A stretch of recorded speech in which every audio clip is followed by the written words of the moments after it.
Hello friends, it is Link the Gulf Coast Gardener. Today is Friday, November the 1st, and it's been a glorious fall here on the west end of sunny Galveston Island. We got a little bit of rain yesterday for the first time in a long time, so the gardens are really happy. We got some cool stuff flowering, we've got some vegetables growing really well, so I thought I'd give you a fall tour of the yard and garden and see what's growing on. Let's get started.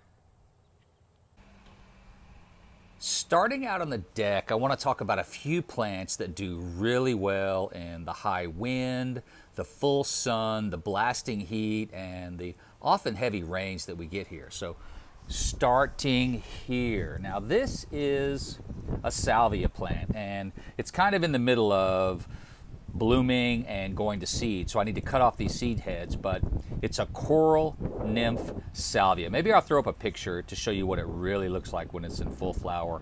I am a huge fan of salvia. It's doing great in these containers, and actually after the flowers are done, then it's so easy to collect seeds. When you go see those the brown flowers, there's seeds inside there, so super easy to collect seed from salvia. So this is coral nymph. This one has some more flowers on it. It's got these really pretty pink flowers, does great on the deck. So I've got a bunch of salvia growing, which I'll be talking about some more a little later on. Now over here, this is an ice plant. Now ice plants are fantastic for your windy decks. You can probably hear the wind blowing right now. They have all different kinds of foliage. Look how pretty these leaves are and those dainty red flowers. Ice plants are amazing on a hot and windy deck. You literally can't kill them. We don't water them that much. They don't mind the full sun, they don't mind the wind, they just look great. And check out these guys. Here's another ice plant. This is a flipping rock star. Look at these gorgeous purple flowers. There is a sea of purple flowers in this container plant. And look, the foliage is a little bit different than the other plants. So ice plant makes a fantastic container plant. Now this is a lemongrass. Lemongrass also, great container plant, handles all the heat, the weather, the wind, doesn't mind. And then you can use those roots in your kitchen, of course. You can put them in soups, which is what we do. You can also put them inside roasts. Now here's some new stuff that I'm growing for the first time this year as well. And I am in love with this flower. This is a gomphrena. It may be my new favorite flower. Check out how beautiful. This thing just flowers constantly, nonstop, all summer. Makes an excellent long-lasting cut flower. You can also dry them, perfect for dried flowers.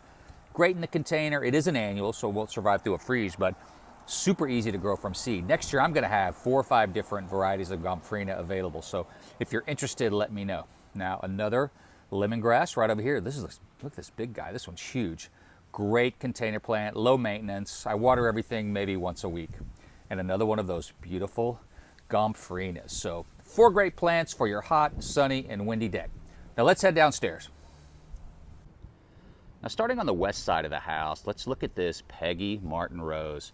How nice is that? This is a climbing rose with these really pretty pinkish white flowers, and it flowers both in the spring and in the fall. So we're going to be getting more flowers soon. Of course, it's freeze tolerant, like most, if not all, roses. But this one also survives saltwater floods, and this one has actually been through a couple of saltwater floods this year, and it looks great. So I can vouch that saltwater will not kill your Peggy Martin rose.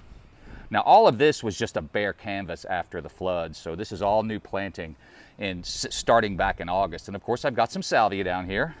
I love these blue salvias. They're absolutely wonderful. Salvia is one of my favorite plants to grow here in Jamaica Beach. If I had to choose one plant and only one plant that I could grow, it would be salvia. Check out the pretty moth that just landed on there. The bees, the moths, the butterflies, they all love salvia. Now back here, this is a copper canyon daisy. These plants are really cool. If you've never grown them before, you should give it a try. They smell incredible. They flower like crazy late in the fall and into winter, and they're just an amazing plant. Gorgeous yellow blooms. They get pretty big, and they're pretty foolproof. They're drought tolerant. They're a Texas native, or at least native to the area to some extent, and they are just absolutely a wonderful plant. Copper Canyon Daisy. Now wandering over here, check out this bougainvillea. Wow, that is beautiful. There are actually 2 plants in there, and we had them in containers up on the deck, and they came back from freeze year after year, but we finally wanted to change it up a little bit, and so I moved them downstairs, and they went absolutely bananas. They are huge. They are flowering. They are beautiful. These are very drought tolerant, as you know. If you're ever in Arizona, Phoenix, you'll see these things basically growing out of the sidewalk. So you really can't kill these things. And I had saltwater flood on this entire side of the yard. Actually, the whole yard was flooded. So maybe 6 inches of water over here. And look, these guys came back. So looks like they can tolerate a little bit of salt water too. Now these are my Mexican oleanders. Absolutely love these plants. I've got 3 of them back there. I've started a couple hundred of these from seed. So once you get your plant established, even if it dies out over the winter, it will make seeds just like these. And inside that green pod, once it gets a little ripe, starts to soften up, you peel that away, use gloves, and inside you will find a seed which reliably will produce a new plant. So Mexican oleander is a great choice. It's probably gonna freeze back, but once you get your plant started, it's not a big deal because you have so many more. This is a spider lily, and it is spreading and doing really well here. I see these all around Jamaica Beach, so it's a very common and popular plant. Once it's established, you just let it go, clear out some dead leaves, and it has these really pretty white flowers. I'll put a picture up here so you can see what they look like. Amazing plant, love it. No maintenance, no work. I really don't water anything over here very much at all. If it rains, it gets water, and that's about it. So spider lily is another great choice for the Zone 9B. Now these are some new stuff that I planted. Again, I had to replace all of these plants because of the flood. And these are halberd leaf hibiscus. You can't even see them. There's really nothing to see there. But this is one of the few native Texas hibiscus, and it's called halberd leaf hibiscus. So I'm hoping they get established over the winter. If they do, I'll leave 1 plant here and clear out the other 4. Look at that little beauty. Lots of butterflies in and around the area. I'm not sure what that one is called, but maybe I'll look it up and can figure that out. Now over here are some really pretty purple flowers. This is a mist flower. I really like mist flower. These wispy purple flowers are beautiful, and it's freeze tolerant. It's not really saltwater tolerant because all mine died this year. Well, actually they didn't die. They just looked really terrible, and so I dug them all up after the flood, potted them up, nursed them back to health, and then popped them back into the ground. So I've got my mist flower going again. You can pick these up at the nursery. There's different kinds. This is the native mist flower. There's also something called Greg's mist flower, which gets a little bigger. There's also a white mist flower, which the pollinators really love. Now running over here are some actual Texas native plants. I really want to grow more native plants. And some of the first things I'm planting this is a native grass. It's called side oats grama. It's a clumping summer grass, and they do really well here. And they put out these really cool seed heads. I don't know if you can see it on here, but you really can't see them. But there's seed heads on here on these stalks, and it feeds the birds and the critters. So I always try to grow stuff that takes care of the butterflies, the bees, the pollinators, provides covers for the birds, nesting material, things like that. Now this is a cool plant. This is a coreopsis. Pretty sure it's called golden wave coreopsis. This is from a planting I did last year that survived through the summer, and it's a Texas native perennial. And it'll be blooming early in the spring. So this is some of the few plants that survived a really hot and dry summer. So I dug them up, potted them up, and then I popped them in around the property. So I would have some easy color. Love getting perennials.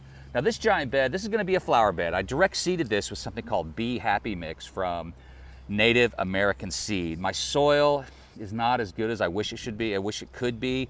The amendments I added, the compost-like material turned out to be full of wood chips, and I just wasn't impressed at all. So disappointed there, but I just planted these out, direct seeded them.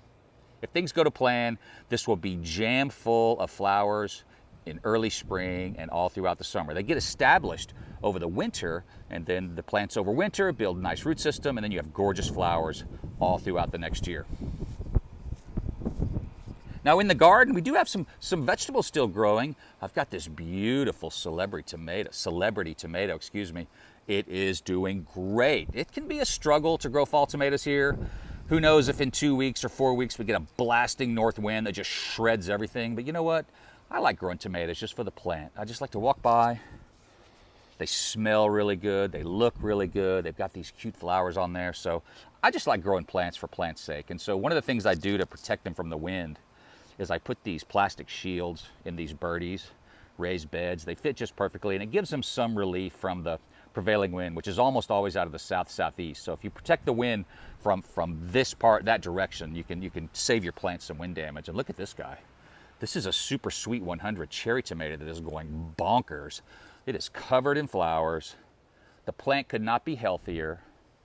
And this is actually a volunteer out of that big raised bed that I just showed you a few minutes ago.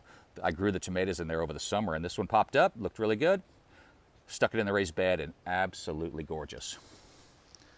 Now over here, this is kind of a neat little thing I've got going on. So I planted fall flowers here in 2023, had a gorgeous flower patch here all summer long, including hollyhocks, and that's what these big stems are. So I left the dead stems in place, hoping that the bees and the wasps would use it to lay eggs, and it actually happened. Check it out. See, that is a stem that is fully plugged with the larvae of a red and black carpenter wasp, which is an incredibly beneficial insect. They eat tons of caterpillars that kind of chew on your garden. They're completely harmless. They're solitary. Oh, speak of the devil. One just popped up. Did you see it? I was yapping. Oh, here he is. He's coming back. So he's flying in there. Look, he's building another nest. Wow, that was pretty good timing. So when you leave your stems in the garden, you will definitely get the local native bees and wasps. They love it. That's where they build their houses. And also, I put down a water dish here with just basically a clay, the tray. What is that? It's the tray for a clay pot, the water reservoir, the coaster. I can't remember what that's called. Anyway, put some water in it, drop in some rocks so the things can land on it, give it a little water because it's been really dry here. So butterflies, bees, and birds could use a little water. And see, look at this hollyhock. It is already growing again. So even though I cleared away all the plants, that is new hollyhock growth. So I might even get a couple flowers before the freeze. And I've also got some butterfly weed in here, the native milkweed called butterfly weed. Honestly, the aphids are destroying it. I struggle with native milkweed. I need to figure that out. Look at this though, how pretty. This is arugula that is probably 3 weeks old, if I'm guessing right. If you want to start gardening, start growing greens. They're reliable, they germinate fast, so you see success early. And it couldn't be easier. Then we can start clipping on this right now. I can go clip some of these largest leaves, drop them in a salad, and we're good to go. So, and then succession plant. If I had more seed, I would put some more arugula right here, which I'm going to get some more seed, and I'll have a succession right there. And so I'll have, 2 solid months of greens.